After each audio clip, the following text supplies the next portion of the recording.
Hello everyone and welcome to the DanaBuckler Show. I'm your host Dana, and in this episode I had the absolute pleasure of chatting with Glenn Caron. Glenn is a writer, producer, and director. Now, throughout his career, Glenn has achieved success on both the small and big screen, including creating the groundbreaking TV show Moonlighting. Now, in this conversation, we talk about how Glenn got his start in the entertainment business. We then shift to a conversation about moonlighting and finish with a great chat about Glenn's first feature film, 1988's Clean and Sober. Now, I just want to say before we start, I really enjoyed this particular conversation, and after more than 10 years of podcasting, it's not lost on me how lucky I am to get to have these conversations with such influential people in the industry that I so love. So here it is, my conversation with Glenn Caron. Please enjoy. Your career goes all the way back into the early 1980s, all the way to today. I don't know if we'd have enough time to cover everything, but I certainly would. People don't realize that when I did Moonlighting, I was 11. Yeah, and that's made all the difference in terms of longevity. Before we get into sort of your background, you've been in television and movies in the entertainment industry for a little while now, and I'm wondering if you could talk a little bit about what the television landscape was like in the 1980s versus today. I say that because for those that remember, the 1980s were predominantly broadcast television, ABC, CBS, NBC. Fox wasn't even a thing yet. So I guess that is my first question. How much has that landscape changed from your experience? It's night and day, and you're quite right. There was just those sort of three behemoth networks, and then there was this other thing, HBO, that everybody was aware of. But they cheated because they played movies that cost, $30 and $40 million to make. Against your episodes, which cost, $1 million. The other big difference, and I tell this to people, and I don't think they believe me. When we did the pilot for Moonlighting, I would carry the film over to ABC headquarters, which was in a place called Century City here in Los Angeles. And the man who owned the network, a guy named Leonard Goldenson, would sit in the room along with some other executives. We'd roll the film, and he'd turn around and go, "She looks good."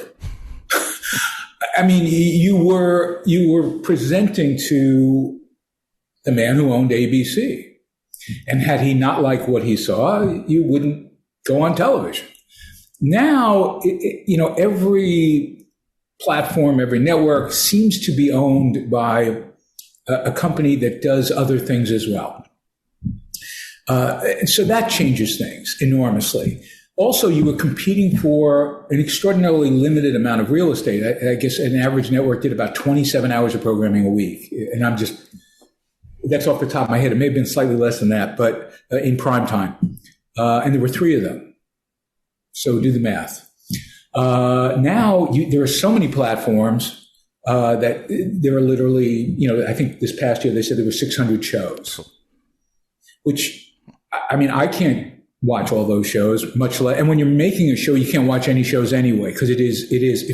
I believe if you do it right, you're up at 4:30, and you're in bed around 11:30, and weekends you're writing and editing and trying to keep up. And it's a completely immersive exercise. And in that day and age too, because you were theoretically, and I'm sure we'll get into the theoretically at some point, theoretically supposed to do 22 episodes a year. It was, which is a fool's mission, by the way. 22 of anything and do it well which is why Moonlighting, we never did 22. Now the industry has moved, I think, really starting with HBO, starting with shows like The Sopranos, and then gradually drifting over to the other platforms, where people are going, you know what, I can do 10 and tell the story in 10 episodes and then pick it up the following season. And when does a season begin, sir? A season begins when we're ready. Yeah. But that's a very sane approach. But it didn't exist when I got into business. It was a 22 episode a year. The year begins, we start broadcasting September 7th or whatever the heck it was.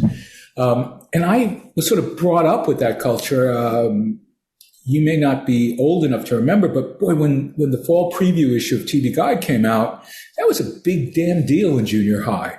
I mean, every kid had one. We all were deciding the things we were excited about seeing.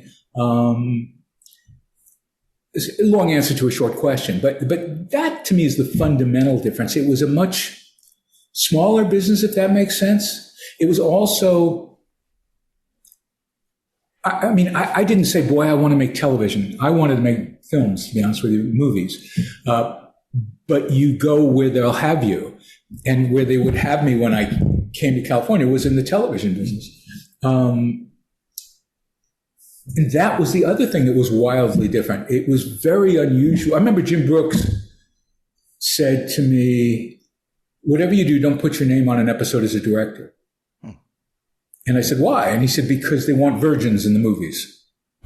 There was this sense that if you had done television, you had somehow sullied yourself.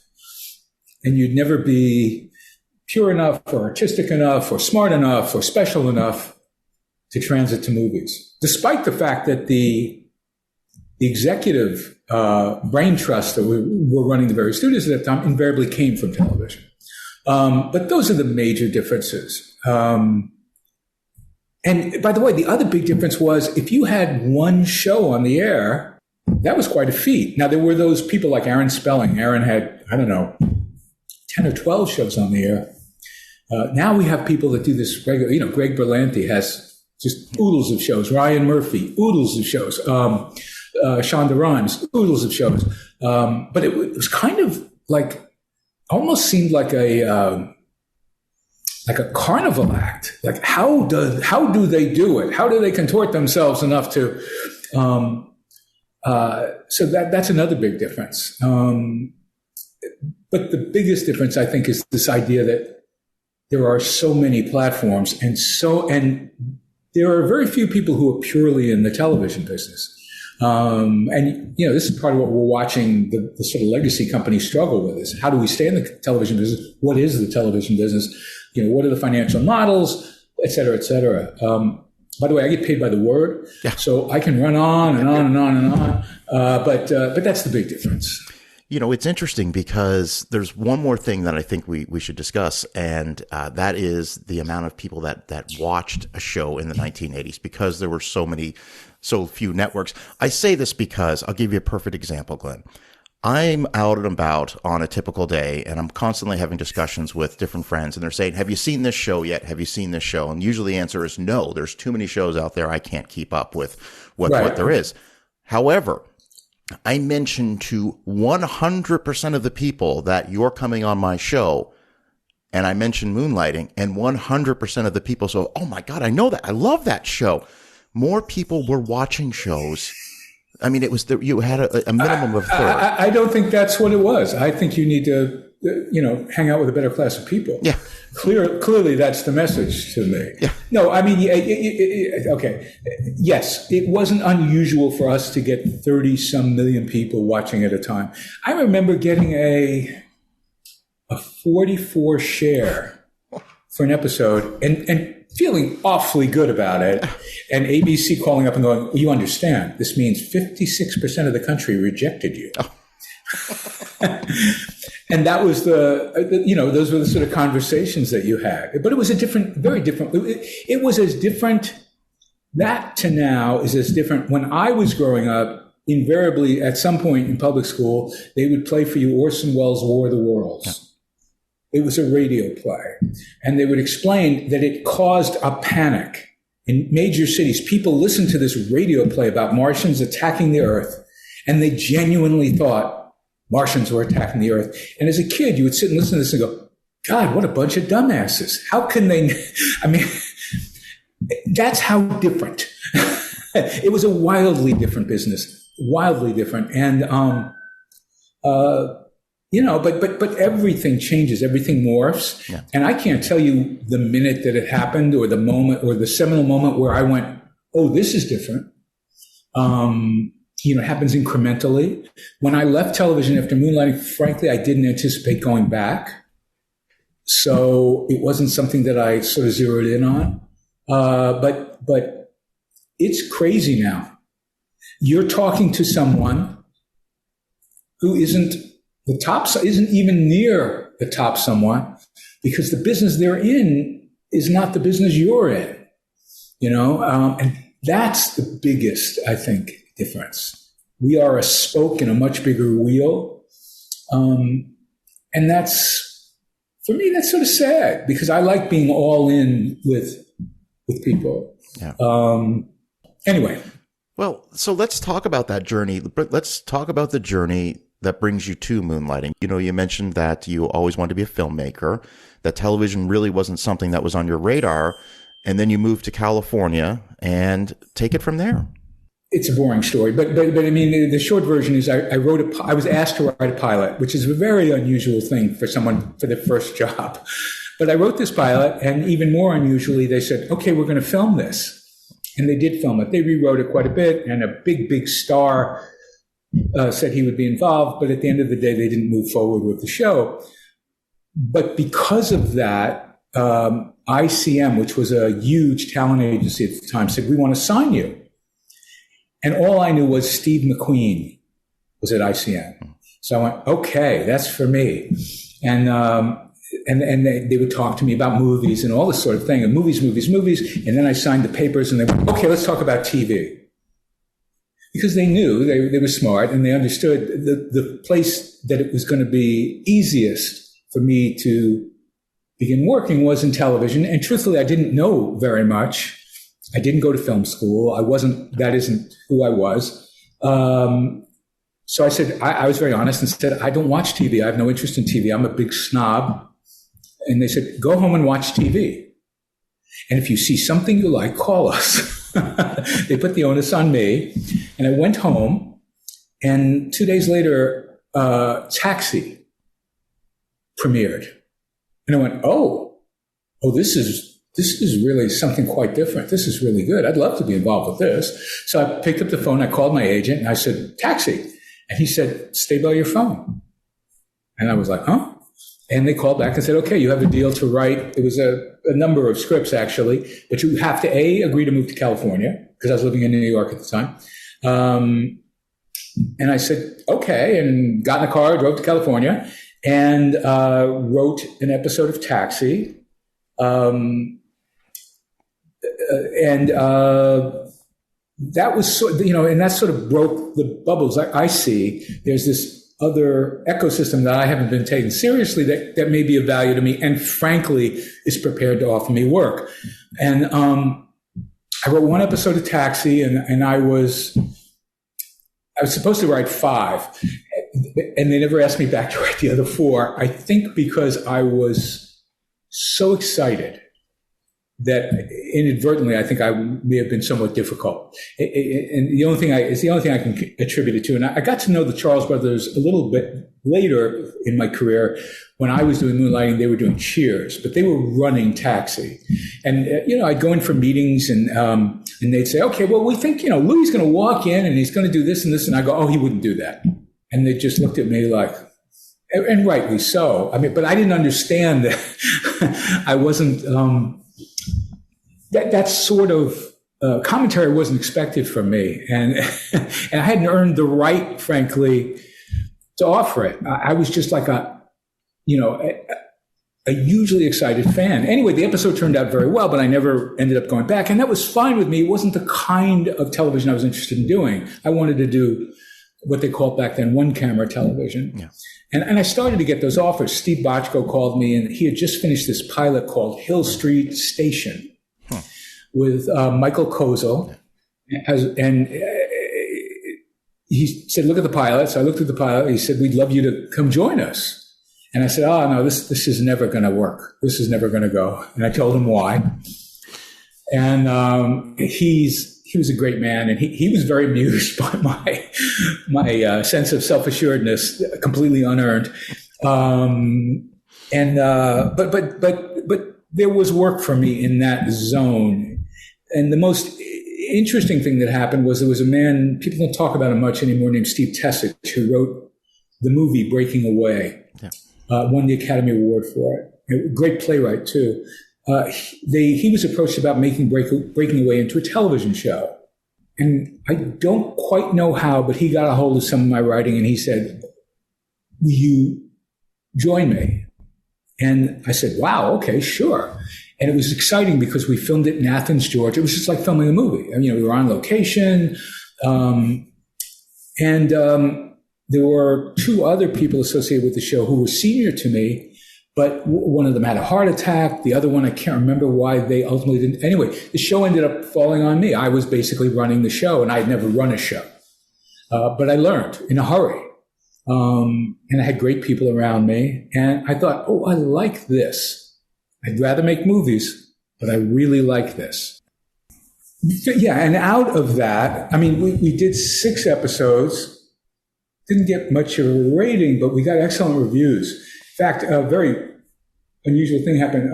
There was a program that's still on CBS called Sunday Morning. At that time, it was hosted, I think, by Charles Kuralt. And he did a 20-minute piece on Breaking Away, a show that was shown on ABC. That was very unusual. But anyway, so ABC came to me and they went, wow, you're a really young guy and blah, blah, blah, blah. Would you go into business with us? And I said, well, what do you mean? I had no idea what they were talking about. And they said, we want to offer you an arrangement. Go form a company, which I did, Picture Maker Productions, and we'll make you a deal to do 3 2-hour movie of the week pilots. They'll be pilots, but we'll present them as movies of the week. In case they don't work for us as shows, we'll be able to play them and recover our money. So I took that deal, which was sort of a first of its kind. And one of the reasons that Moonlighting was not widely seen after it was broadcast was because it was owned by the company that broadcast it. And back then, they had this thing called the FinCin rules, which meant you couldn't be in both businesses. You can't be a distributor and a broadcaster. But ABC was trying to flaunt those rules and see if they could nudge Congress and all those things into letting broadcasters be producers, which now, of course, they are, and it's wiped out a whole industry. Yeah. I mean, it used to be that somebody like me could go in and say, I want to sell you a show, and they'd say, great, we love that show. And then you could go and start your own company, and that's how Stephen Cannell Productions or MTM or Picture Maker was born. Anyway, we did, that all came out of Breaking Away, because we did 2 other pilots, which I was very proud of, but they were frankly way too arty for the room. And then they said, okay, we're doing the 3rd one and we're going to tell you what to do. And I went, oh, no, don't do that. They said, yeah, you're going to do a boy-girl detective show. I said, oh, I hate those. And they said, well, that's what you're doing. They said, you can do anything you want with it, but that's what you're doing. And all I heard was, you can do anything you want with it. And I sort of clung to that because the idea of being the 25th boy-girl detective show just made me crazy. And so that's sort of where that came from. So, okay, so that's where it comes from. And I got a couple side questions real quick. Absolutely. For the listeners who aren't sure, can you just talk real briefly about exactly what a pilot is? And, I know how many are made, how many are actually picked up. I know pilot season was a big thing. Is it still a big thing? I just fired a lot of questions at you. I apologize. Yes, back in the 80s and 90s and even in the 2010s, pilots were a big thing. It was basically the thinking was, you're coming in and you're proposing, I'd like to tell what in success will be a 100-chapter story. And so they would have you write chapter 1, the first script. And if they liked the first script, you'd film it. That was called a pilot. And you'd hire actors with the understanding that they're going to be in this one episode. And in success, the network would look at that episode and say, okay, give us 13 of these. Give us 12 more for the first year. And then in success, that show would go 6 or 7 seasons and spin off over 100 episodes. It's changed in the last 7 or so years, largely because of Netflix. I wrote a pilot about 10 years ago, maybe 8 years ago, that Ben Affleck wanted to direct, and he had just gotten the Oscar for Argo. So we went around to a bunch of different networks and things, and he said, he was very prescient. He said, I want to go to Netflix. And the agents sort of poo-pooed it because Netflix wasn't the Netflix we think of now. But we went in, and I told the folks there the story of the pilot and all that kind of thing. And they said, that's really interesting, but we don't buy pilots. I said, excuse me? They said, we buy seasons. Do you know what your first season is? And I said, well, I could lie to you and tell you, of course I know what my first season is. I said, I know in the most general way what it is, truthfully. But one of the great things about making television is it's much more like jazz than it is anything else. You're constantly responding to the things you're discovering as you make this journey. So I don't feel like good television comes out of hemming yourself in or making narrative promises to yourself that A, you may not be able to pay off, and B, allows you to stick your head in the sand and miss the things that would actually give the show sort of uniqueness in life and all that sort of thing. And so because I'm a wise ass, I asked, I think it was Ted Sarandos, I said, well, you just finished a show with David Fincher. Are you telling me he came in here and told you what the first season would be? And he said, well, as a matter of fact, he did. I said, oh. He said, to be fair, that show, House of Cards, was based on a British format. So he had a skeleton from which to work. I said, well, let me ask you another question. So he came in here and he told you what the first season was going to be. Is that what he delivered? And he went, oh, no. I said, and that's my point. Yeah. And he seemed, really fascinated by the conversation, but passed on the show. So the reason I bring it up is a lot of people started to sort of take the Netflix model and say, wait a second, rather than putting all this energy into one script and spending a lot of money on one episode that we might or might not broadcast, let's create a writer's room and develop a season. Because when we have 10, 11, 12 scripts, we will certainly know whether this is something we believe can go the distance. So the process has changed in that regard. I think it's starting to swing back the other way to some degree, but it's certainly predominantly for the moment.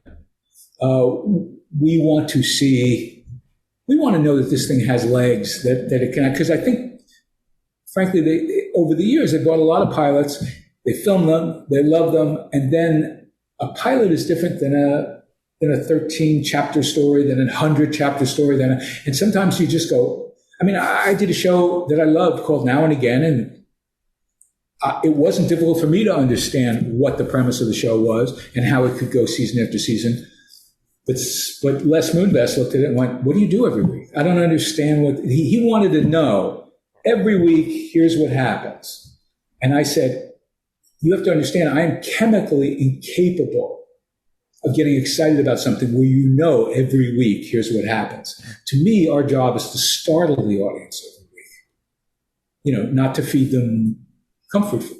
So we were just sort of, opposed, diametrically on what the task was. But now that there are so many platforms, a lot of people feel that way. A lot of people feel like, okay, I need to engage you. I need to earn your trust and your attention every week. Not just the first week. But when there were only 3 channels for people to watch, frankly, a lot of the creativity was lazier, in my opinion. Interesting. So to circle back to, you're now going to make the 25th boy-girl detective show out there. You are working kind of under the guise, if I understand it, that this is going to be, an hour and a half pilot, 2 hours with commercials, TV movie of the week. So right. you know this is going to air no matter what. That you kind of go into it with that understanding. So moving forward, tell me where the inspiration for Moonlighting comes from. Tell me, you've got to do this boy-girl detective. What do you do differently? It's going to sound very arrogant. I was very, I'd read William Goldman, an interview with William Goldman where he talked about Butch Cassidy and the Sundance Kid, and he said he hoped that when he wrote this film and it was made into a film, it would kill the Western genre, which had been hanging around really since the 1920s. He just thought all the tropes of it, and here was a sort of there was no expression meta back then, but it's a very meta Western. I mean, not that they knew they were in a movie, but they sort of knew they were legends. They knew they were bandits, and they did a lot of things to amuse themselves that they shared with the audience. I had the same feeling. I thought, maybe there's a way to come at this that'll kill this, because I was absolutely baffled by the detective genre on television. You would have thought, based on the number of detective shows there were, that there was a detective agency on every corner of every street in America. And I never saw one, not ever, So I was always sort of like, huh? What is this conceit? And I thought, well, maybe if you confront that, sort of shine a light on, like, here's this guy and he's working at a detective agency that does no business. But his purpose is to do no. I mean, that was the premise of the show. He was there to be a tax write-off. And then the woman who was funding this, she loses all her money. So she comes around and says, okay, I got to close. And I says, wait, we're really good at not making money. I bet we could be really good at making money. It's kind of a ridiculous premise, but it was mine and I was going to run with it. The other thing, and then because I was such a snob, frankly, and so bored by the tropes, every time I would run up against one, I would try and find a way to, turn it in on itself. And it took a while for ABC to understand that's what I was doing, and they weren't sure they liked it. But the bigger hill, frankly, wasn't any of that. It was getting someone to play David Addison. Yeah.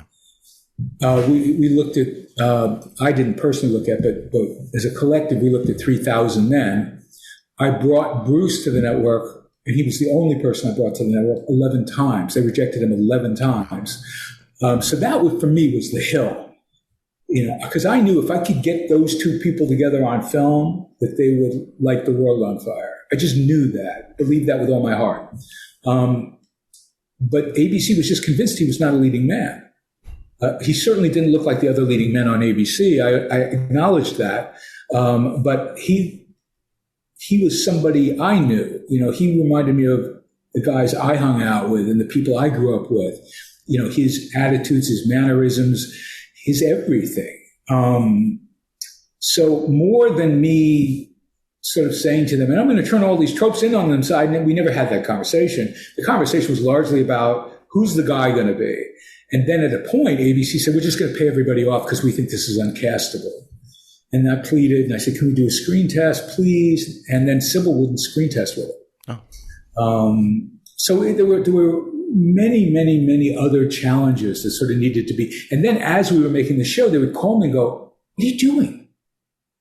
I'll give you an example. In the pilot, there's a scene where Sybil shows up at the Blue Moon Detective Agency, and we cut inside and we meet Bruce for the first time, and he's playing sort of office basketball. He's got a garbage pail up on the hinge of the door, and he's shooting, I think it was rolled up paper, maybe it was a sponge ball or something in there. And there's a knock on the door, and the door opens, and Mr. Pesto leads in Sybil Shepherd. And as she does, the pail falls off the hinge and lands on her head. We do not acknowledge that it's there. She comes in and she goes, Bruce walks over. He does not acknowledge that any of this is going on. I said, hello, Mr. Pesto, you look a little pale today. and Sybil Shepherd is standing there like, what planet am I on? We were shooting the scene, and Bob Butler, who was a fantastic director and directed everything I wrote until I started directing, turned and looked at me and he went, Glenn, as if to say, are we really doing this? And I said, yes. And he said, but it's a detective show. I said, exactly. ABC a couple of times called and said, you can't. I remember we did a scene, maybe in the first episode, not the pilot, but you've seen the scene 100 times. They go to a house. They have to get in the house. They can't get in the house. And in a usual detective show, the guy would take out a kid he has hidden in his jacket, and he picked the lock or something. In this show, they can't get in, and he looks at Sybil, he says, "You got a bobby pin?" She takes a bobby pin out of her hair. He takes the bobby pin, he sticks it in the lock, and he goes, "You stick the bobby pin in, you pull the bobby pin out, you stick the bobby pin in, and you shake it all about, you do the hokey pokey," and the door opens. And they said, "You can't do that." And I said, "Why not?" And they said, "You're taking all the jeopardy away. You're making fun of it." I said, what jeopardy is it you're referring to?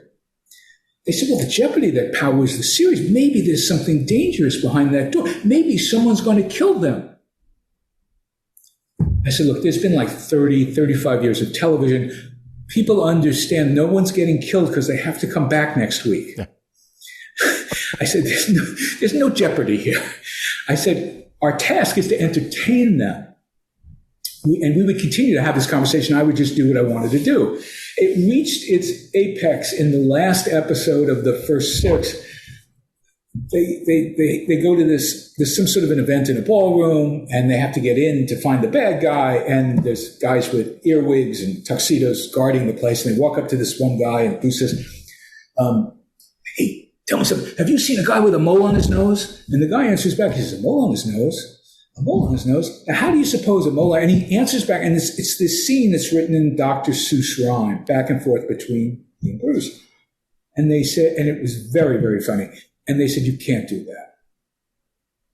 Again, because you're taking all the, and I said, okay, we're, and they were not alone, by the way. I remember when the show premiered, Howard Rosenberg was a huge critic here in Los Angeles, and he wrote a review on the front page of the calendar section of the LA Times, and the headline was Beauty and the Beast. Oh. And he just said what a horrible show this was. He clearly wasn't a big fan of Bruce's because he was the Beast. He went on and on and on. And then 3 weeks later, he wrote another review, and he opened with, "Okay, I didn't get it. I get it now." And then went on to say how good it was. And that seemed to be, it took the country like a minute to get it. It was very fast. The dialogue was very fast. And it was just a different thing. But the people who got it first, and this was the most helpful thing, were the advertisers who all said, "We want to be on that show." And that woke ABC up because we were 64th in the ratings. But in the summer, back then they would do summer reruns.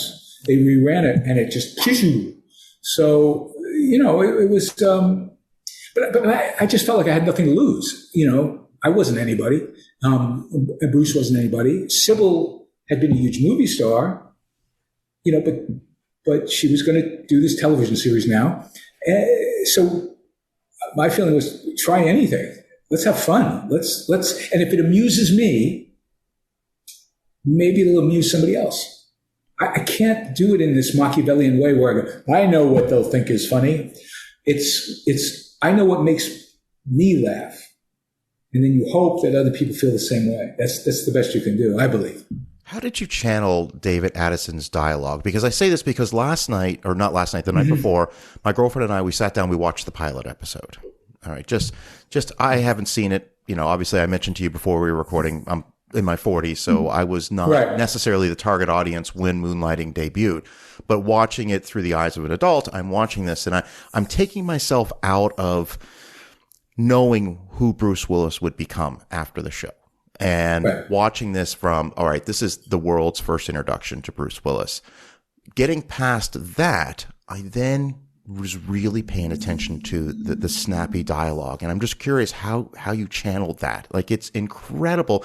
And I remember sort of saying to my girlfriend, who's watched every episode of the show, knows it inside and out. And I said, he consistently pulls this off week after week. So where do you channel the dialogue? I mean, I don't know. I just, again, I wrote it mostly to amuse myself.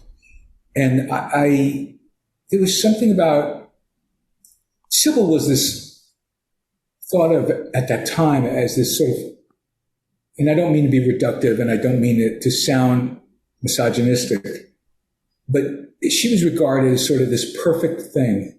She was beautiful, she was smart, she had a sort of regal quality. And at the same time, she was also sort of game, so she had all these disparate qualities. And it just amused me to put a guy that I recognized as somebody that I would have gone to school with, would have gone for a beer with, would have gone, and forced them together. Now, the inspiration, to a large extent, was The Taming of the Shrew. I had seen Taming of the Shrew in Central Park with Meryl Streep and Raul Julia.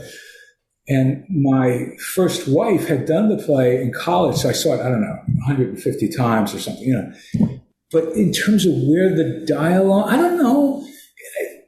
It is what it is, what it is. I'm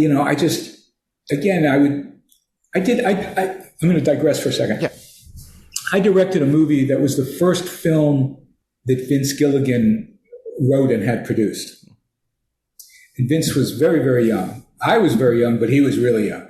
And I would go to him and say, I'm struggling to understand what this scene is about, why it exists, blah, blah, blah. This sort of questions directors ask writers.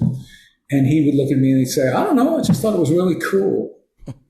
And I'm not saying that to denigrate him or make fun of him, because he is the president of the Geniuses Union. But he was in that stage of his work that I was in when I did Moonlighting, where you do everything instinctively. You don't really understand how things work yet. You just know what feels right. And that is both a blessing and a curse. A blessing because when all the engine spark plugs are firing, you are usually coming up with amazingly original stuff.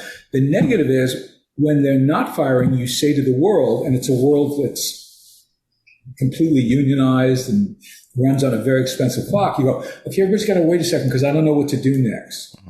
My instincts haven't told me. I never said it that way. What I would say was even more preposterous.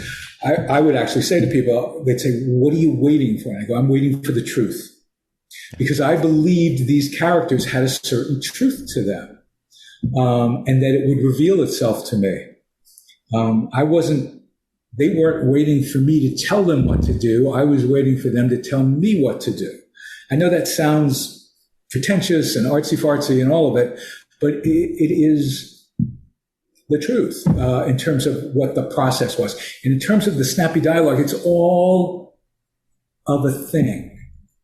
I didn't separate the dialogue from the people. I didn't have that kind of, still don't, frankly. I try and come at it all from a fairly pure place. I mean, obviously, when you've been doing it as long as I have, you start to learn there's a method to the madness, and if you can be analytical about it, you know, to some extent, but you do sacrifice something, because when you allow yourself to be surprised, then you're in wholly original, country. At the top of season 2, we did this episode that I wrote in my extraordinary narcissism. I wrote for David Lee Roth. I thought, I'll get David Lee Roth to play this part. It was Bruce's brother. It was called Brother, Can You Spare a Blonde? And I don't know why, but David Lee Roth had other plans. And so we ended up getting Charlie Rocket to play the part. And I opened it with Charlie Rocket doing a rap song. It was 1986. I'm not sure most of America even knew what a rap song was, but it just amused the hell out of me. I wasn't following some diagram or when I first heard about, there's a very popular, it's actually the Greek unities, but they've sort of taken the Greek unities and turned it into a 3-act structure, and they almost turned it into a religion for a lot of people who write. And I don't think there's any one way to do anything. And the dialogue was just what it was. And what was great, and one of the things that made it possible, was it was musical. It had a meter, and Bruce was musical. He got it right away. It's one of the reasons I gave him the part. He would stand up. I would write him a monologue at 5:30 in the morning, a 3-page monologue. He would come in at 7 o'clock, and at 7:40, he'd have it word perfect. That's incredible. And he wanted it word perfect because he understood. He would call me from the set. He'd go, "You better get down here. They're messing with your stuff." And because he understood, and Sybil understood it too. She was a student because she had lived with Bogdanovich for so long. And she told me every night he'd show her a movie. And then he'd explain that movie's sort of place in the cinema universe. So when I first approached her, I had half the script. I said, "I've written this and I think it's you." She read it and she said, "If the second half is as good as the first half, I would do this because this is a Hawksian comedy." I didn't know what the hell a Hawksian comedy was. I thought, it's not a comedy about Hawks. I had no idea she was talking about Howard Hawks. I was a bit of a cinemaphile. I was a big Frank Capra fan. I loved the Marx Brothers, but Howard Hawks was over my head at that point. But she understood. She understood what we were doing for the most part. I'm not saying she cared. It took her a while to care, but she knew what it was. She recognized it for what it was. Long answer to a short question. I apologize. I want to go back to you finished the pilot episode. Okay. Mm-hmm. Again, this is a pilot episode. It's going to be a TV movie of the week, no matter what. Tell me about when it premiered. What kind of response did it get? Everybody was very excited at ABC, but it was also tempered because they used to call ABC Aaron's Broadcasting Company. Yeah. Literally every hour show on ABC was an Aaron Spelling show, and this was not an Aaron Spelling show. And it was almost like they were afraid to put it on because they didn't want to upset Aaron. But they felt, it's going to sound, I'll just say, they thought it was too good not to put on. Yeah. So they put it on, and somebody actually, it's on YouTube. I had always thought, how can I save this? And I couldn't figure out how to save it, but somebody did. And it's literally the intros and outros to the movie and every commercial break. And the guy, I think it's Paul Thomas Anderson's father, who was doing the voiceovers for the movies, would say, "Isn't this great? It's the ABC Sunday night." I mean, I was like, they're editorializing about their own shows in real time as it's being broadcast. And I remember Brian Grazer, who I did not know, called me the next day and said, "How did you do that?" I didn't really understand the question, but it had a big impact. Then we started doing the episodes, and the episodes did not do as well, I think, as they had hoped, because as I say, we were like number 63 or something in the ratings, which was pretty far down there. And it was the advertisers who sort of said, "We want to be in that. That's the environment we want to be in." And that really got us the second season. And so the second season, I just went for broke. We did the black and white show. We did the Shakespeare show. Every week, Bruce used to come in and go, "What do you want to do this week, boss?" And, let's do a boxing show. Let's do a musical. Let's do this. Let's do that. And I would shoot them until I felt they were worthy of an audience, which also, on the one hand, infuriated a lot of people at ABC. But it was slightly disingenuous. I remember there was a wonderful man at ABC, the number 2 guy, Lou Ehrlich, came into my office one day and screamed at me for 20 minutes and said, "You better get this thing under control," and blah, blah, blah, blah, blah, blah, blah, and just yelling and screaming and just, and then he got to the door and then he turned and he said, "But don't change anything." And he left. And that was kind of the paradox of it. It was became so quickly such a huge success. And all I thought was, "Oh, good, this means I can do all the things I wanted." I mean, I had all these crazy plans. I always wanted Bruce to light a match on the edge of the screen. Like Bugs Bunny would do and I wanted to do a 3D episode, and they actually shot tests to do it. I was telling somebody the other day, the late Paul Rubens, I met him at a party and he confessed to me that he bought that footage. He was a collector of memorabilia. I ended up doing the 3D episode, but I did it on Medium. At one point I bought the rights to a Japanese, it was like Godzilla versus Mothra. I can't remember the exact name of it. It was one of those movies with the idea of they called it matting back then because it was a different process, matting Bruce and Sybil into it, that would be an episode. And I had a lunch with James Cameron to ask him if he'd direct it. I had all these plans, but a lot of them obviously didn't see the light of day. But that second season was really, I'm very proud of that. We really, really just kind of like went for it.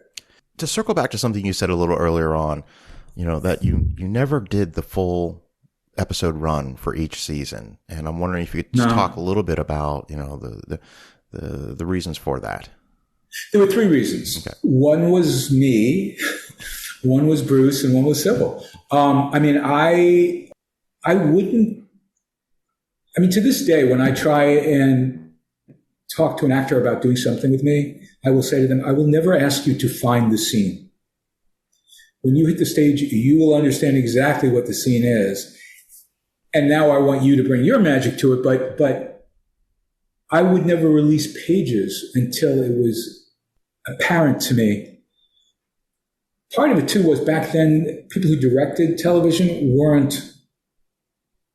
It was a different job. It was, people used to compare it to being a traffic cop. And I wasn't interested in that. So I would try and write a script like it was a set of directions, an assembly guide, and try and, as much as I could, make it foolproof. And then also try and hire the best people that I could, best directors among the people that were directing television. So it took me a long time to write a script. There was nothing vague about it. There was nothing imprecise about it. So that was one reason. Then you had Bruce. And Bruce, I want to say somewhere in the middle of the second season, went out and broke his shoulder. Oh. And somewhere in the middle of the third season, he got this movie he wanted to do called Die Hard. And I didn't want to stand in the way of him doing that. So I said, we'll figure out a way to make it work. And the way we made it work was, frankly, he'd come work for us during the day. And then it was all on the same lot. It was 20th Century Fox. He'd walk over to the soundstage and shoot Die Hard at night. And then there was Sybil Shepherd. And Sybil had been a huge movie star. And then, and this happens in careers, she lost the interest of the audience. I think, frankly, she and Peter were showing up on The Tonight Show every 3 weeks and sort of throwing their affection for each other in the face of everybody. And she had sort of worn out her welcome in the movies. And she had tried to do a television show the previous year called The Yellow Rose of Texas or something. And she was dispirited. And when she signed on for Moonlighting, I think she had imagined that it would be a much easier show than it turned out to. She would actually say to me, iambic pentameter? Why? Why are we doing that?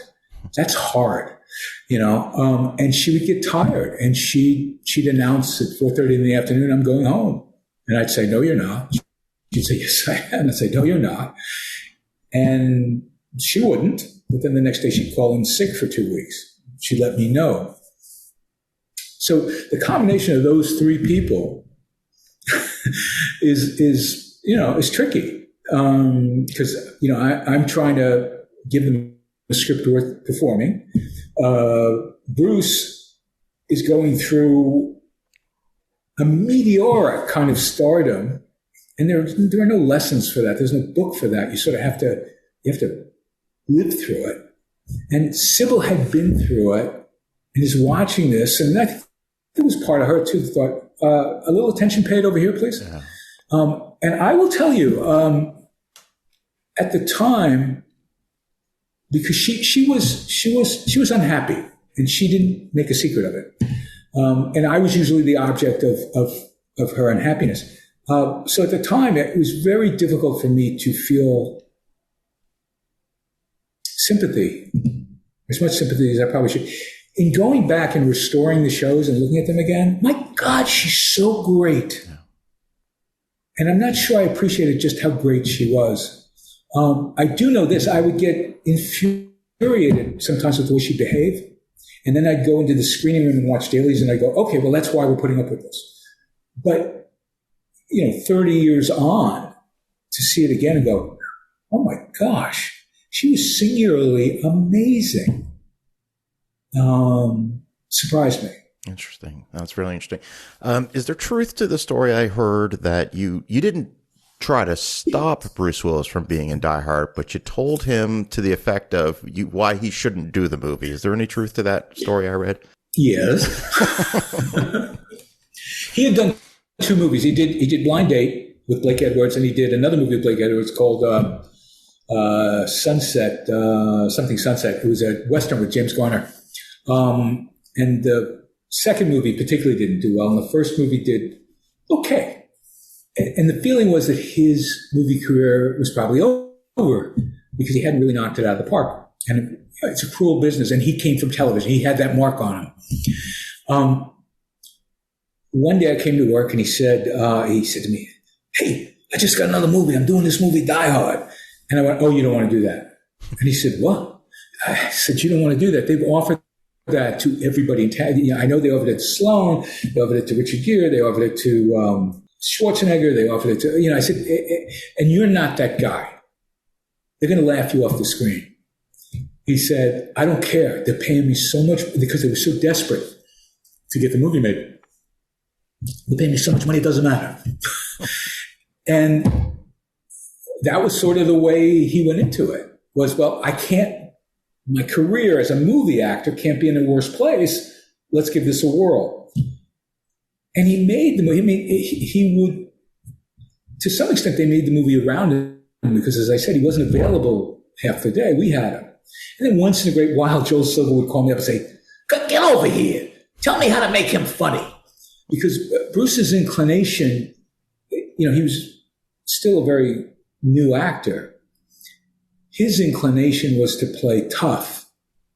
And when we were making the pilot, I would take him for these long walks and say, "You don't need to play tough. The things that make you tough announce themselves when you walk in the room." I would say to him, "Stop leading with your dick, lead with your heart a little bit. It's okay, because the rest of the stuff gets done." And he just sort of looked at me, he was puzzled. And I'd say, "You're Lee Marvin. I'm just asking you to be in Cat Ballou first." And we had all the same references. We found the same things funny. Three Stooges, Marx Brothers, all that stuff. And then he would turn me on to things. I turned him on to things, and he turned me on. I remember one day he came in and he said, "You know who Preston Sturgis is?" And I said, "No." And he turned me on to the Palm Beach Story and, a bunch of things. And my great sadness about the restoration of the show is that, unfortunately, it took so long. I don't know that he's really going to sit and watch it. His children are, and that was very important to me and very important to him. We talked about this. His disease is a progressive disease, so it isn't like you wake up one day and boom. But that's my one great sadness, is he can't enjoy people. For a lot of people, Bruce Willis is a guy who carries a gun. Yeah. A guy who goes into a place and carries a gun. I used to get on him about that. I used to say, "You go to Scorsese and you tell him you'll be the third guy walking through the door. You need to work with great people." And he did. He did. I love. He did this movie with Robert Benton, Nobody's Fool, Paul Newman. Okay. He's amazing in it. He's a wonderful actor.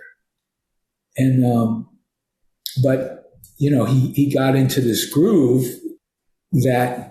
And people wanted to see him do that. And he was, obviously compensated very well for doing that. But boy, go back and look at Bob Zemeckis' that movie he did with Meryl Streep and Goldie Hawn.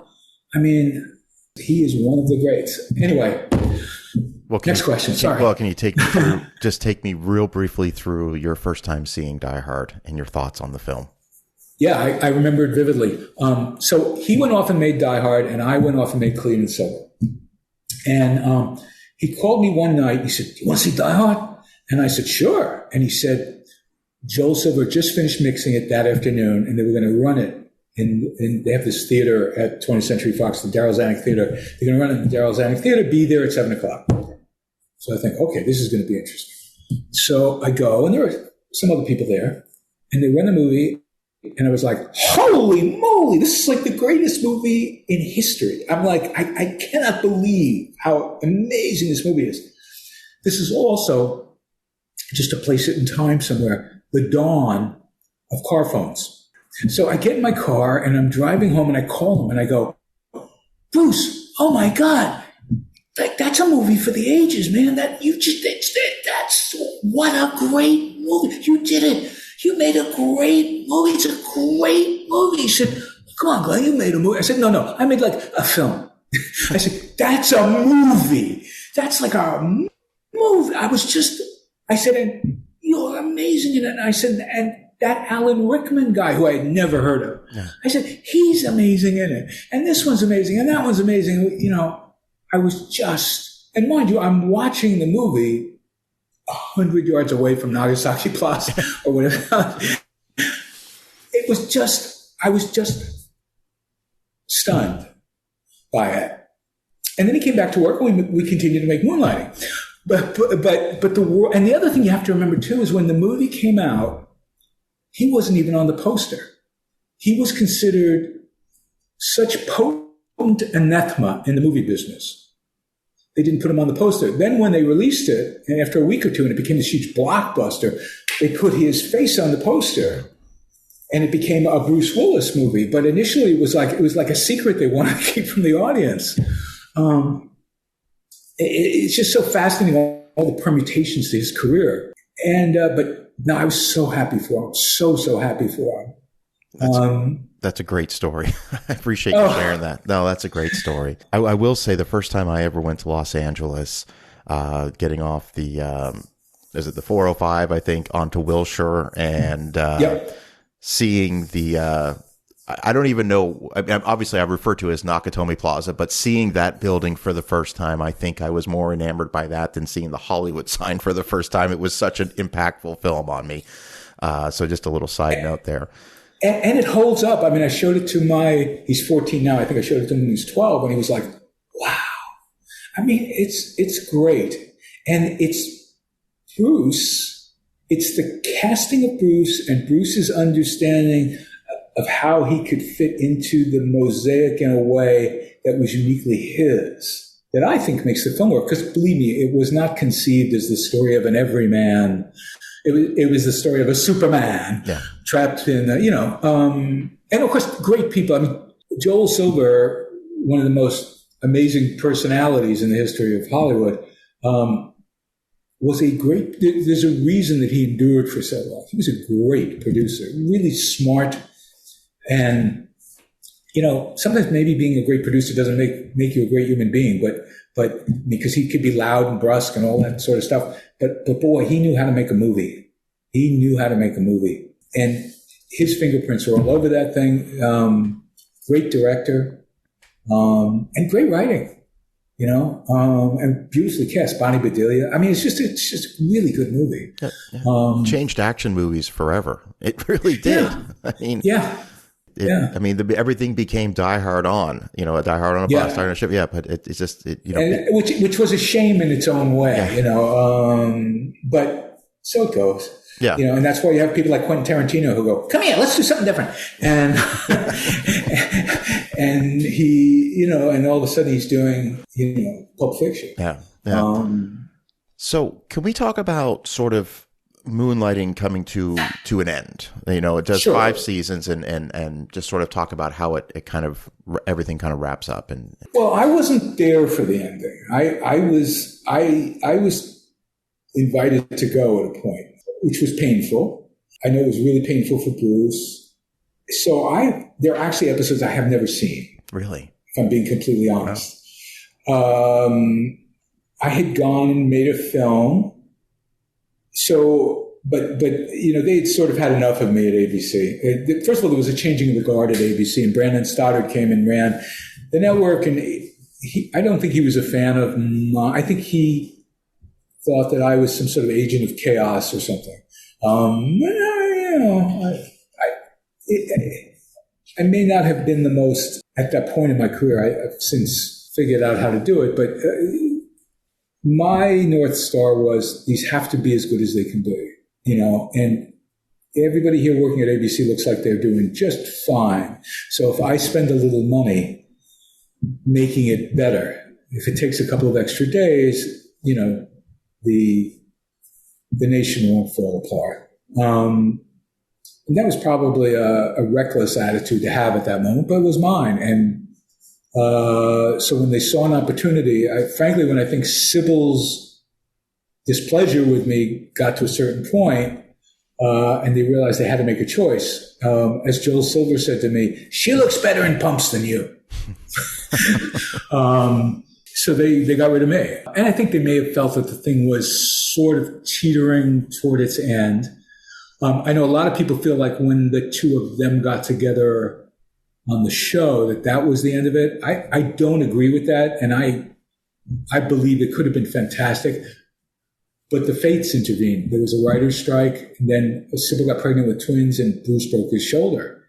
All those things happened, and he had another movie scheduled. And so we had to sort of construct this sort of checkerboard of schedules and stuff like that. And it was very hard to construct an episode that way, or a meaningful episode. They all became about schedules, And I remember I did do an episode after I left.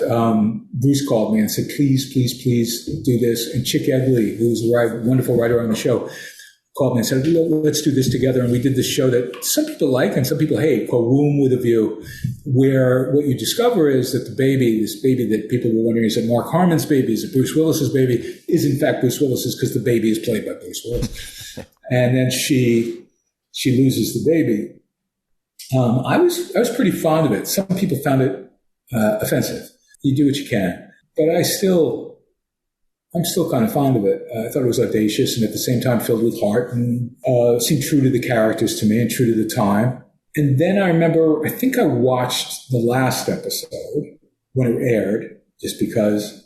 And I remember thinking, I see what they're doing. It was very hard for me to surrender and objectively watch, because it was sort of like having been married to someone and seeing them on what appears to be a very pleasant date with someone else. And you're like, there's no room for me in this scenario. I'm not sure. I don't think I want to sit here with this particular view. So, I have very mixed feelings about all of it, but still love all the people. And, Sybil and I made up, if you will.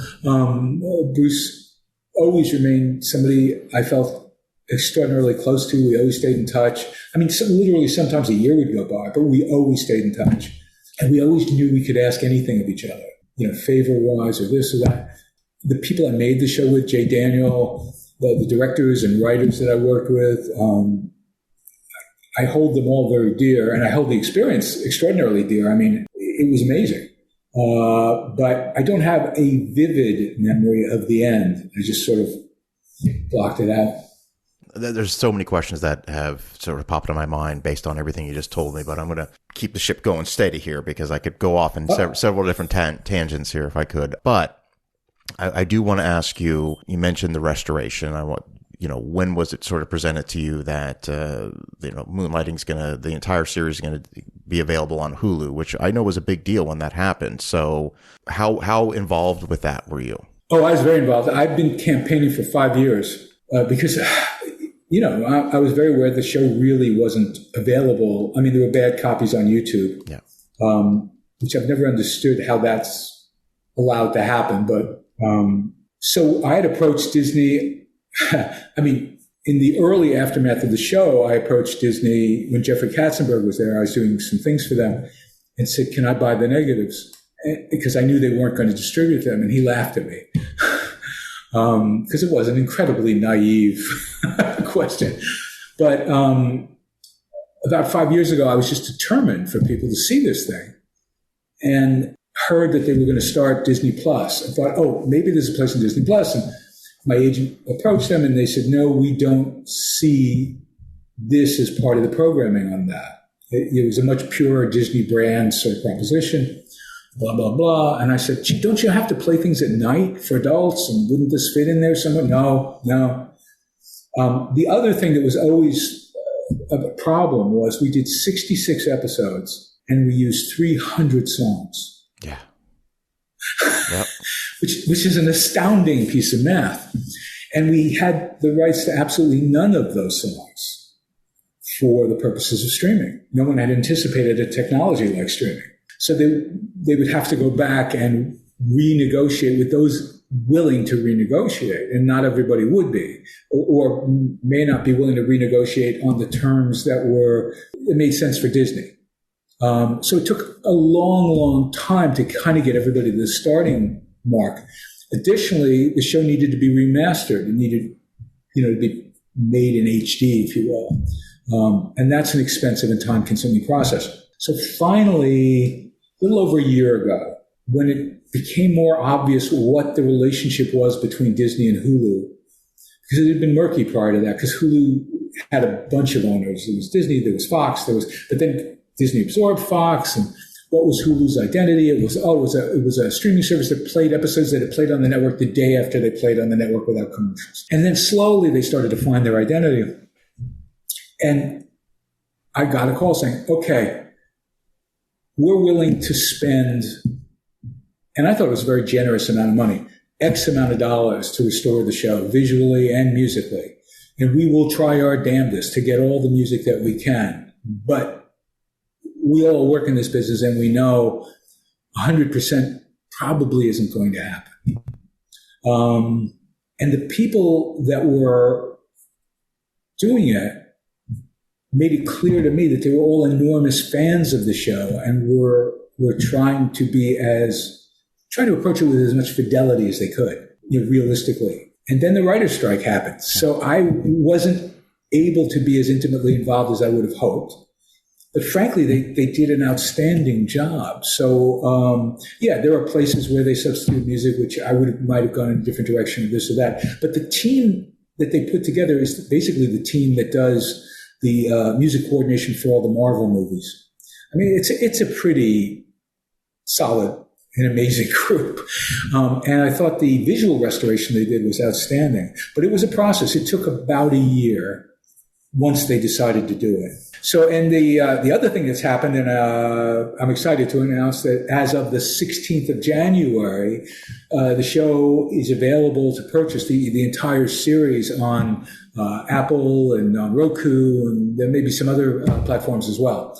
But they seem to be very excited to be in the moonlighting business, and that excites me. And it really makes me happy that people can see both Bruce and Sybil at this sort of moment in their careers, which I think is, really special. Oh, that's awesome. And there's going to be a link in this episode's show notes where you can one-click right to a few of the different spots that Glenn mentioned as far as being able to purchase the show. Talk to me about, from what I understand and what I saw, because I do have Hulu, that show took off when it hit Hulu. I mean, it really took off.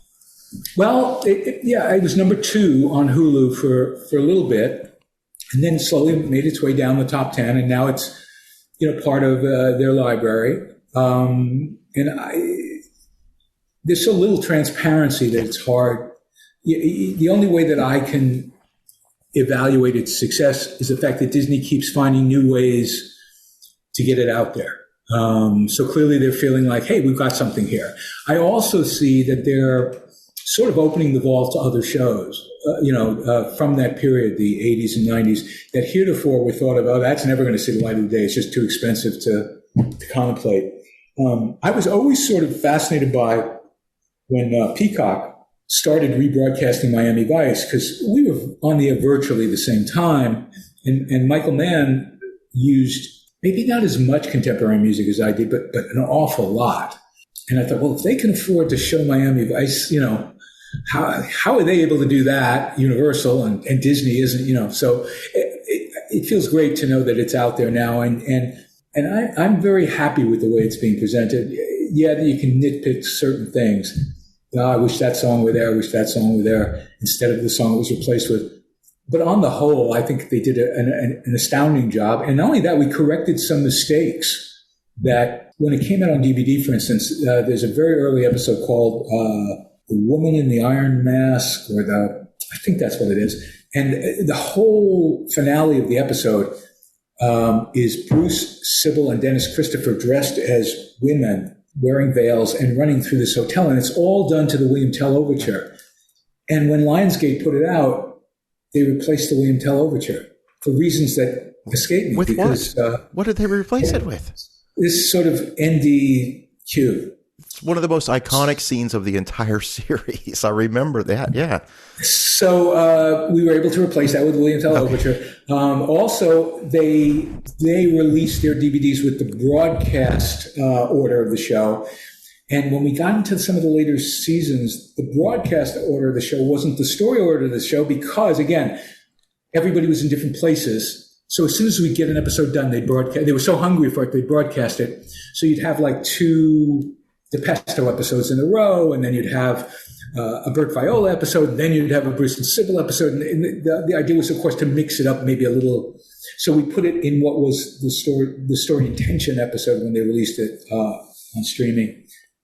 Some things like that we were able to attend to that meant a lot to deep fans who bomb your email with these things all the time. And thank you, deep fans. We're grateful for it.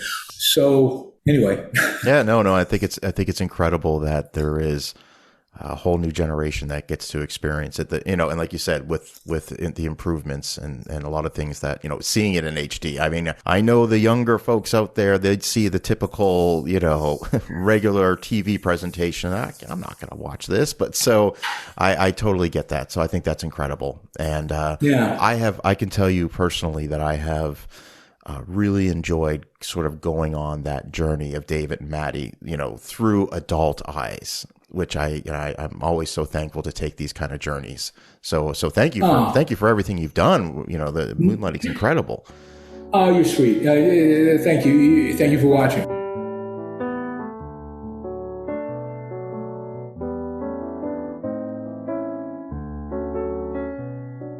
So Glenn, you mentioned, earlier on in this episode that Bruce said to you that he's going to go off and do Die Hard, and you're going to go off and you're going to do a movie. And that movie was Clean and Sober, starring Michael Keaton. Right. I believe that movie came out in 88. Is that 88? 88. Yeah. Okay. So I have vague memories of watching this as a teenager in the 90s, renting it from the video store. Didn't really translate as far as, I didn't have a lot of memories of it. I rewatched it yesterday. I knew I was going to be talking to you. I want this to come across as a compliment when I tell you the movie hit me like a ton of bricks. It was an incredible experience. And I remember looking at my girlfriend. I said, no, this is when movies were movies. I mean, this is you live vicariously. A great movie will have you live vicariously through the shoes of your main character. And Michael Keaton, I've always been a fan. And for our younger listeners, this is pre-Batman Michael Keaton. This is really, Michael Keaton was more known for his comedic, I'm thinking Mr. Mom, Night Shift, things like that. What an incredibly powerful film, and one that as I'm watching it, I kept saying to myself, I don't know where this story is going to go. I don't know how this story is going to end. And I had this looming sense of dread over me the entire time for his character, for all the characters involved. And I'm rambling a little bit here, but I want to heap as much praise as I can for you on this film. It was one of the most powerful films I've seen. And thank you. Because it was so authentic in its depiction of addiction. And I'm wondering if you could start with, how did you get involved with this project? I was doing Moonlighting, and Moonlighting was getting a lot of attention, and my agents made it known that I really wanted to make films. And it was a script, and it was sent to me, and it was quite different than the movie that you saw.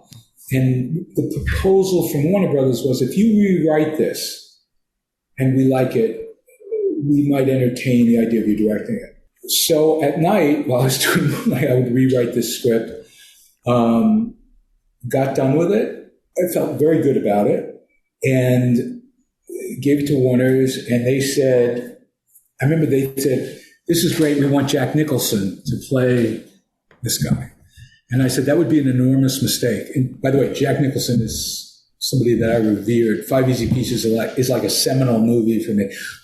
But I said, you have to feel like, by dint of his age, that he's worth saving. And Jack has already crossed that meridian. You can't. And the truth was, I really wanted Michael. There was something in Michael, I used to call it a Black Irish thing. You needed to feel like he was capable of this level of self-destruction. Now, you're right. At that time, he was known as Mr. Mom, Gung-Ho, and all that stuff. And the people who produced this movie, Ron Howard was one of the producers of the movie, had done Gung-Ho with him, and obviously had done The Night Shift with him. But no one thought of him as a dramatic actor. And in fact, when I brought him up to Warner Brothers, they said no. And they wanted me to talk to Tom Hanks. And I said, I love Tom Hanks.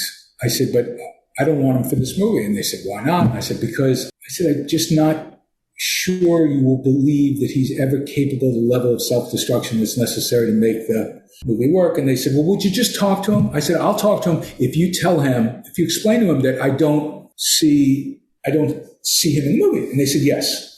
So I went over, he was doing the movie with the dog. I can't remember the name of it. Turner and Hooch. And so I went over to Disney and sat down with him. And by the way, he is everything you think he is. He's truly one of the most extraordinary human beings I have ever had the pleasure to spend time with. But it was apparent to me 10 minutes into the conversation that no one had told him how I felt. So we ended up spending an hour and a half. And I remember walking down the hall with him at the end of the meeting. He's like, I'm so excited. I can't believe we're going to do this, and blah, blah, blah, blah, blah. And I'm thinking,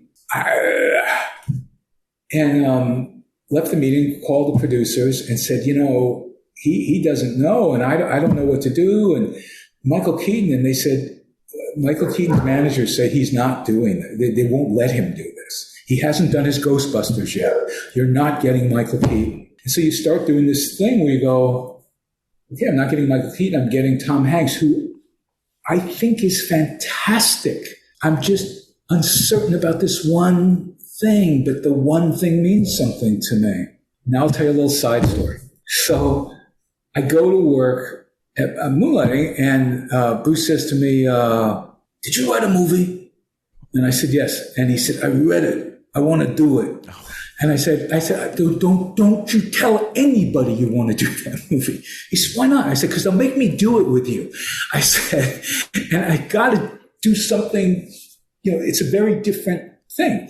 And he said, well, who do you want? And I said, well, I want Michael Keaton, but he doesn't want to do it. Apparently, he went out a couple of nights later to some bar, and there was Michael. And they all had a couple of drinks, and he walked over to Michael, and he said, you're an effing idiot. And Michael said, why? And he said, my friend wrote this movie for you, and it's perfect for you, and you should do it, but you won't do it.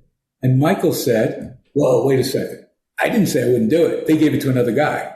So Bruce reported this to me. I thought, oh, Michael didn't reject the movie. The people around him rejected the movie, but not Michael.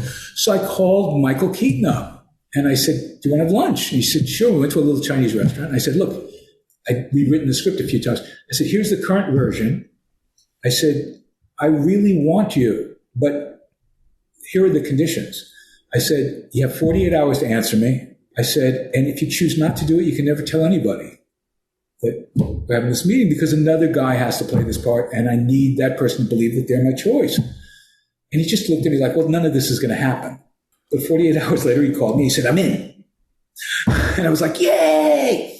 I was so excited. And I called Warner Brothers, and I said, okay, Michael Keaton wants to do the movie. And they said, we don't want Michael Keaton. I said, you don't want Michael Keaton? He said, no, he's Mr. Mom. He's like a funny guy. We want Tom Hanks. And I was like, oh, well, I really want Michael. And I did this Sermon on the Mount about Michael. I went on and on and on. And finally they said, okay, Michael. I said, okay, now how does this work? Who tells Tom? Because I thought, it's Warner Brothers, big studio. They must have a department, the Department of Disappointments, where they said, you. I said, me? Why me? They said, well, it's your decision. We don't want to ruin our relationship with Tom Hanks because you've changed your mind. I said, I didn't change my mind. I was told one thing. I said, I love Tom Hanks, but so I started smoking again. I was a mess. I finally was able to Tom was in Detroit shooting Dragnet. I was finally able to get him on the phone. I said, listen, I have really bad news. I said, I'm rewriting this thing, and I realized the guy I'm rewriting it 2 and 4 isn't quite you, and I feel awful about that. And he took a pause, and he said, okay, well, you should have who you want. Can I be in your next movie? And I said, oh my God. I said, I want to be you when I grow up. Yeah. The most reasonable, wonderful, generous, and of course, I have to go through the rest of my life going, I fired the greatest actor in American film, Michael's also one of the greatest actors in America. I'm not trying to denigrate Michael at all. Michael's amazing. Obviously, he's the person that I felt could play his role better than anybody. But it was, for me, an extraordinary experience going through it with these two amazing people. And I used to say to Michael while we were making the movie, I would say, listen, this may open on an airplane.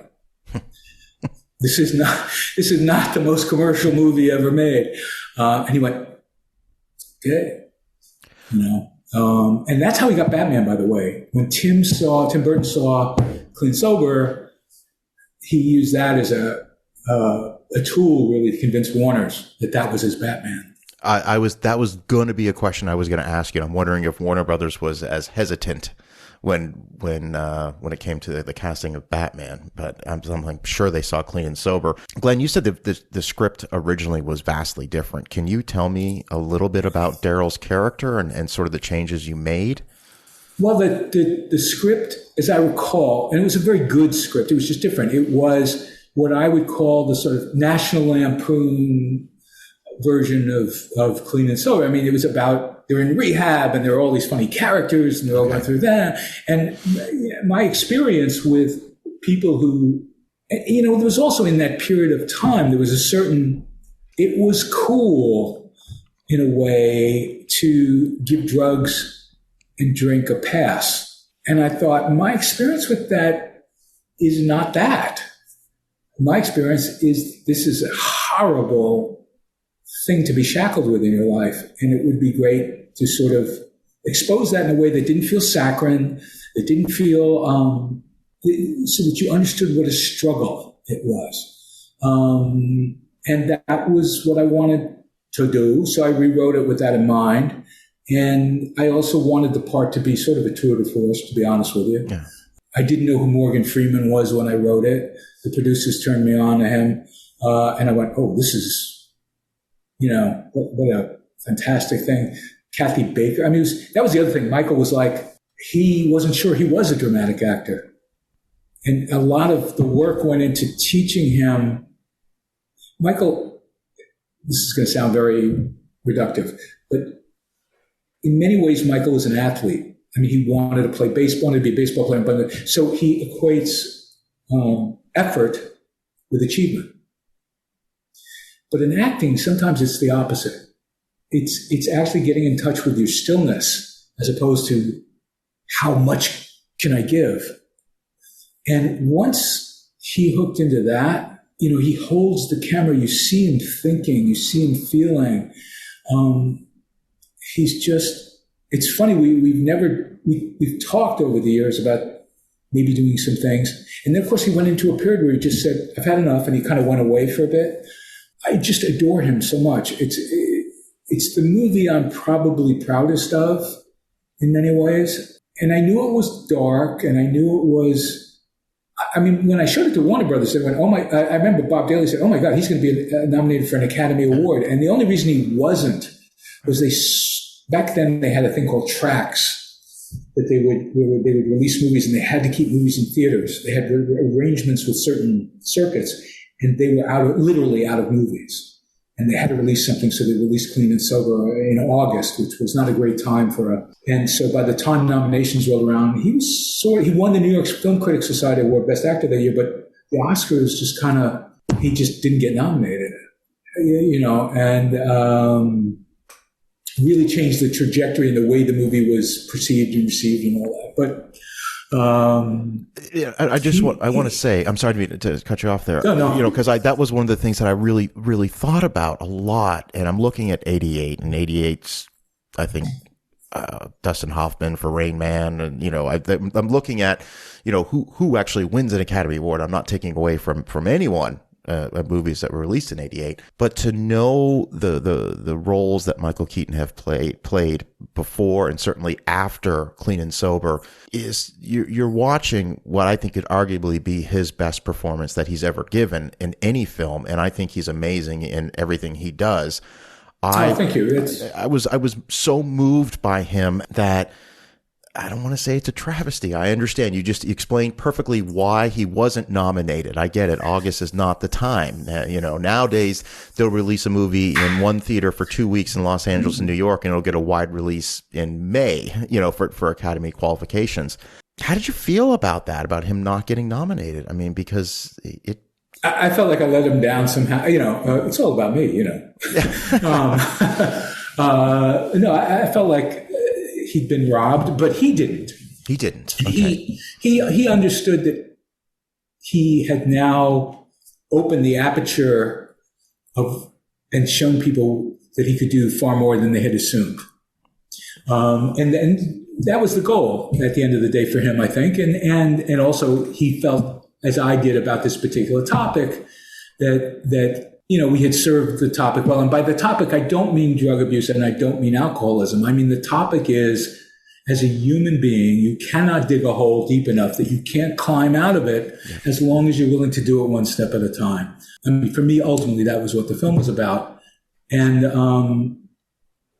also, I suppose in a narcissistic way, I thought, if Moonlighting is a 45 RPM record, I want to make a 33 and a third. I wanted also to show for me that I can do other things. I can't, it's not just, this sort of thing that I do on Moonlighting. And it succeeded in that, This is the same year that he does Beetlejuice, which is another outstanding performance by him, it couldn't be too farther ends of the spectrum.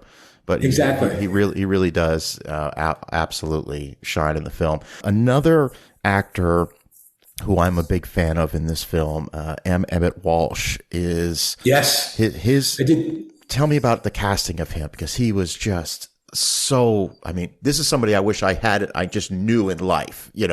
I don't suffer from any addictions that I know of, but he's still somebody that I was watching this film saying, I would like to know the character of Richard, because he just came across just incredible.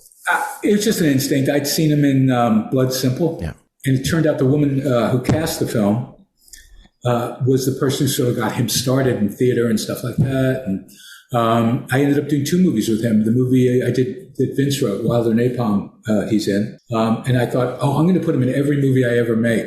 That didn't happen, but it's just such a joy to be around. And there's something very pure about, him as an actor. And he and Michael, I mean, for me with Clean and Sober, it's just, I was constantly in my head saying, does this person make sense next to? And that's why I loved casting.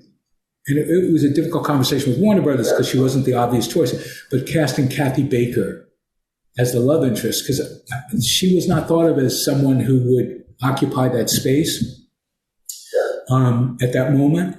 And I think Michael was surprised. He kind of looked at her and went, I'm not sure I understand this. And then I said, just try it. So we shot a screen test and he went, okay, I get it. She's so real and she's so earthy and she's such a dream. And we used the C word in that movie. I remember writing it and thinking, I don't know if anybody's going to say this, but this is what I like I'm going to say. And she understood that level of self-denigration. And I don't know. It was a great experience. There's, I'm going to say minor spoilers for Clean and Sober for the listeners out there. Just hit pause, watch the movie, come back. I'll please. You talk about sort of the redemption aspect, and that there's no hole that you can't climb out of. And I mentioned earlier that I was watching this movie initially with this sense of dread for his character. Like, I've seen enough other movies where I know how this is going to end, and it doesn't end the way I thought it was going to end. I really had no idea. And the scene when Michael Keaton and this is towards the end of the film, and Kathy Baker, he's looking for a lighter in her purse, and he finds the cocaine and makes her flush it. And it's just, realizing that he had overcome that one step and he was going a little bit further. And he has that ultimate redemption. I'm sorry, I'm gushing a little bit over the film, but I was just blown away with how the movie ended. Now, I'm not going to spoil anything about Kathy Baker's character in the film, other than to say there was redemption for some characters. Just incredible. And I'm trying to remember, because the thing I was always proudest of is when he has that moment at the end, without giving it away, between himself and Richard sort of calls him on his own. I've always liked that, and that may have been in the original script. I'm not sure that came from me.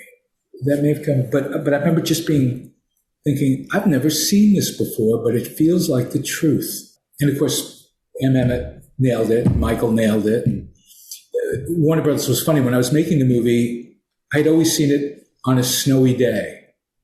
And whenever I seemed to be on the precipice of falling behind, they go, if you fall behind, you don't get snow.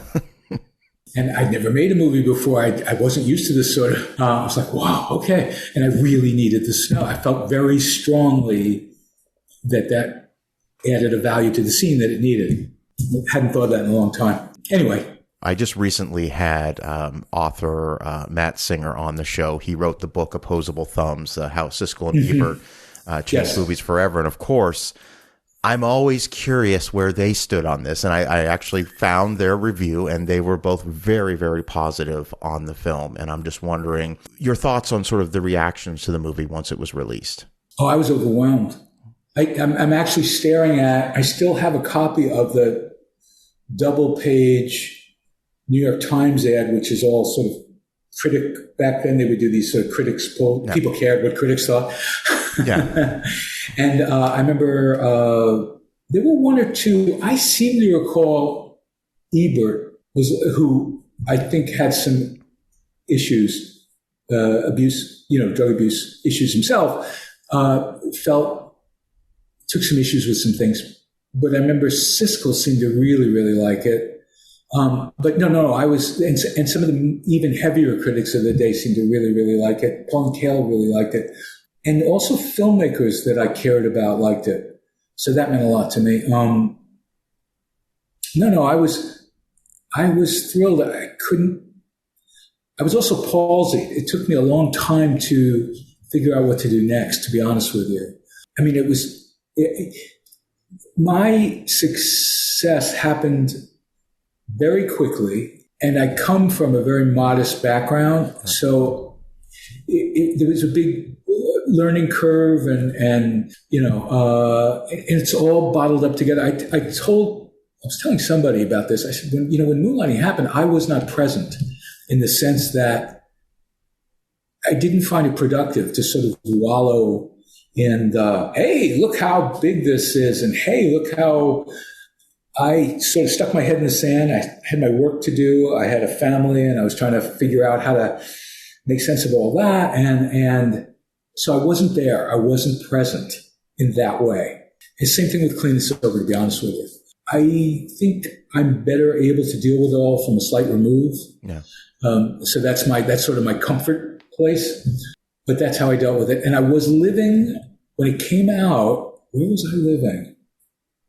I guess I was still in California, but I remember a friend of mine took a picture of a theater marquee in New York, because I'm from New York, like on Broadway, and I thought, that's pretty cool, But because it came out in August, it didn't get the hoopla, it didn't get I don't even remember a premiere as such. It may have had one, but I don't recall it. So it goes. So, listen, Clean and Sober it's available to rent on Apple TV, Vudu, YouTube, all the different places. I strongly encourage the listeners out there to take a couple hours out of your day and watch what I consider to be one of the more powerful films I've had the pleasure of watching. Glenn, thank you for making that movie. It was just, just incredible experience. No, it's really Michael. I mean, the reason to rent the movie is Michael. It's just, he's so fantastic in it. And it's an unexpected performance because, as you eloquently explained, prior to that, he was the court jester. Yeah. He was a comedian, a full out, balls to the wall comedian. So just great performance. I have to ask this question. I'd be remiss if I didn't ask this question. There are scenes in that film where I'm wondering what happens to him when you yell cut. How does his demeanor change? I mean, does he go method for a good 20 minutes until he can kind of bring himself down? I'm just wondering, when you hit cut, did he just spring right out of it? Because there are certain scenes where he is so dialed in, and I'll just say zooming for a lack of a better term, that I'm just wondering what it's like when the camera stops rolling just for those first couple minutes. I don't recall anything demonstrative like that at all. we were, just committed to telling the story and being honest to the character, and he was too. And I remember the shooting was pretty efficient. I mean, we'd maybe go 5 takes, maybe go 6 once in a while, sometimes just 4. It wasn't, but once, because he knew, once he had the character, he had the character. I remember using the word flinty a lot. He was very flinty. And I remember once he turned to me and went, "You're really funny." And I mentioned that only because that was sort of the way we got through it, was we joked with each other. I mean, it's funny, when you do serious movies, you tend to really, this has been my experience, you tend to joke a lot, the antithesis of what you're doing. Yeah. And when you make funny movies, they're very serious. They require a sort of a different kind of concentration. But so I do remember horsing around a lot, and telling jokes. And I remember also we do this thing because we both felt like we were kids. Sort of, he'd made movies, but he was still establishing who he was. He didn't feel like he had done. So we'd sit there and go, "Who do you want to work with? You can work with anybody. Who do you want to work with?" And he'd say, "What do you think of Peter O'Toole?" And I go, "Peter, oh man, blah, blah, blah." And we do that a lot. We talked movies like a lot. And he's, like I say, he's an athlete, and he's also like a fisherman. And I mean, he is so not who you think he is. And he's got like a passel of brothers. And I mean, he's great fun to be with, but also a serious thinker. He was the first guy who ever said to me, "You read Atlanta magazine?" I said, "No." He said, "You should." And, he was like, he was terrific. That's awesome. He was terrific. That's awesome. Yeah. So Glenn, I think it's safe to say that we only scratched the surface of your career. I was wondering, I want to spend some time on Moonlighting. I want to spend some time on Clean and Sober. There's a lot more that in your career. Unfortunately, we're going to run out of time on today's episode, but I would love to invite you back.